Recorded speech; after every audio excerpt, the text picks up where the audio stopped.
Welcome to this explainer. Today, we are diving deep into a really fascinating artifact. It's a highly detailed, densely annotated digital study note. Just by dissecting this single marked-up screenshot, we're going to uncover a pretty profound story of human error and divine rescue that the original author managed to map out in just a handful of lines.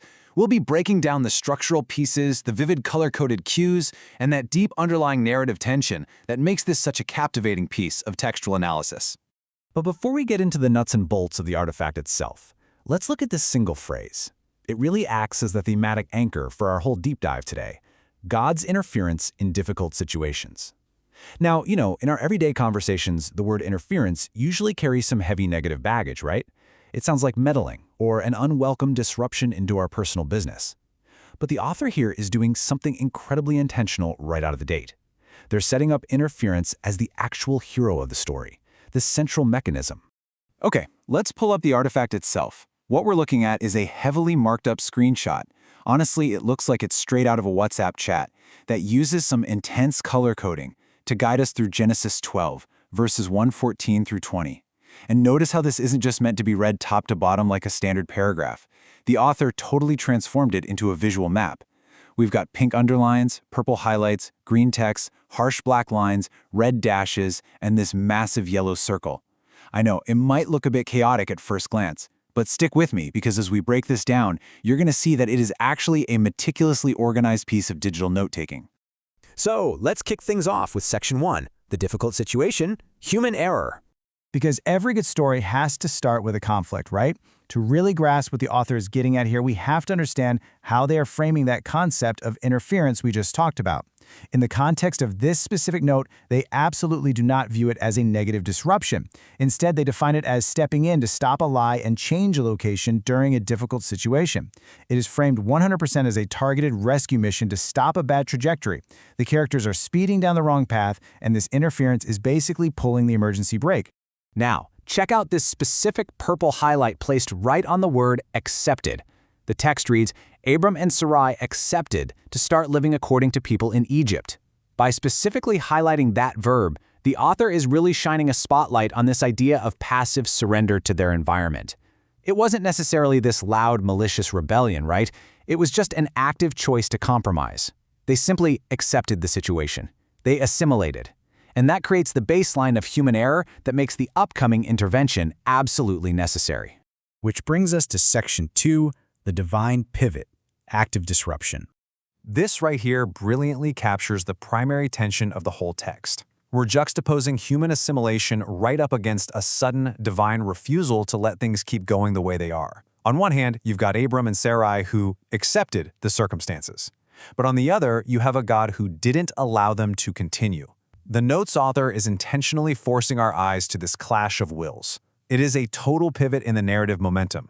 The characters were cruising in one direction, and bam, this external force abruptly stops them in their tracks.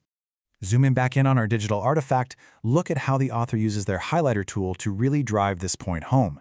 They went with a bright green for God didn't, and then completely switched gears to these harsh, thick, black underlines beneath the words lie and wrong place. Now, normally, green symbolizes go or life, right? Here, it's the positive initiating force. But those black lines, man, they are visually heavy. They signal a hard stop to the human plan. It's like the author is using that digital black ink to literally cross out the lie and the wrong place, giving us a stark visual of that specific trajectory coming to an abrupt end. And that sets us up perfectly for Section 3, favorable outcomes, the rescue sequence. Notice the transition phrase the author singles out here. Instead, God. They underline this in green, which purposefully mirrors that earlier green highlight we were just looking at.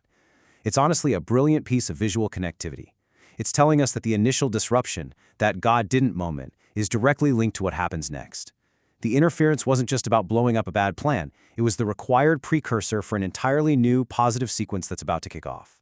So here's the crucial part. Watch how the author systematically lists out these 4 distinct resolutions that take the place of that messy situation. We aren't just getting a vague, and they lived happily ever after. The author specifically breaks it down into 4 numbered steps. First, brought favorable situations. Second, protected their lives. Third, gave honor. And fourth, sent them back safely.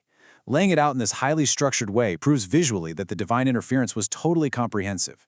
It didn't just slap a band-aid on one issue. It delivered a complete multi-layered solution. You can really tell the author was incredibly deliberate with their visual cues in this section. They placed these bold red underlines right underneath specific verbs and nouns to give undeniable weight to this rescue sequence. Check out the exact words they chose to emphasize in red: favorable, protected, honor, back safely, and everything. By isolating these specific words with that vibrant red color, the annotator has basically created a summary within a summary. I mean, if you were to only read those red underlined words, you instantly get the absolute success and totality of the outcome.